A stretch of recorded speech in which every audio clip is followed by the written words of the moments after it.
আগামীকাল শুক্রবার ঢাকাসহ সারা দেশে মুক্তি পাচ্ছে অন্তর্বর্তী সরকারের সংস্কৃতি বিষয়ক উপদেষ্টা ও নির্মাতা মোস্তফা সরোয়ার ফারুকীর 840 তথা ডেমোক্রেসি প্রাইভেট লিমিটেড সিনেমাটি। সিনেমার মুক্তিকে সামনে রেখে গতকাল বুধবার রাজধানীর মহাখালীতে আয়োজন করা হয় এর বিশেষ শো। সেখানে ছবির উপস্থিত ছিলেন সিনেমার সকল কলাকুশলী এবং ফারুকী সহ অন্তর্বর্তী সরকারের আরও 2 উপদেষ্টা। প্রিমিয়ার শেষে তাদের মুখে শোনা গেছে সিনেমাটির প্রশংসা।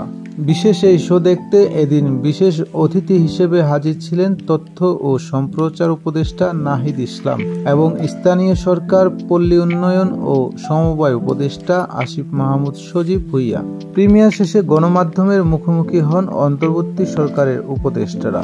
840 প্রসঙ্গে উপদেষ্টা আসিফ মাহমুদ বলেন, দীর্ঘমেয়াদী ও সার্বজনীন লড়াই, সেটা হলো সাংস্কৃতিক লড়াই। এই লড়াইটা ফারুকী ভাইরা আগে থেকেই করে আসছিলেন। আশা করি তার এই সিনেমাটি পূর্বের 420 নাটকের চেয়ে বেশি সাড়া জাগাবে। এদিকে উপদেষ্টা নাহিদ ইসলাম বলেন, একজন শিল্পী নির্মাতা সাহিত্যিক সমাজের বাস্তবতা তুলে ধরবেন, কিন্তু বিগত সরকারের আমলে আমাদের শিল্পী সাহিত্যিক বা আমাদের সিনেমার নির্মাতারা অনেক সময় অনেক বিষয় তুলে আনতে পারেনি। এখন আমাদের সময় সেই কথাগুলো বলা, সেই কাজটাই করছেন ফারুকী ভাই।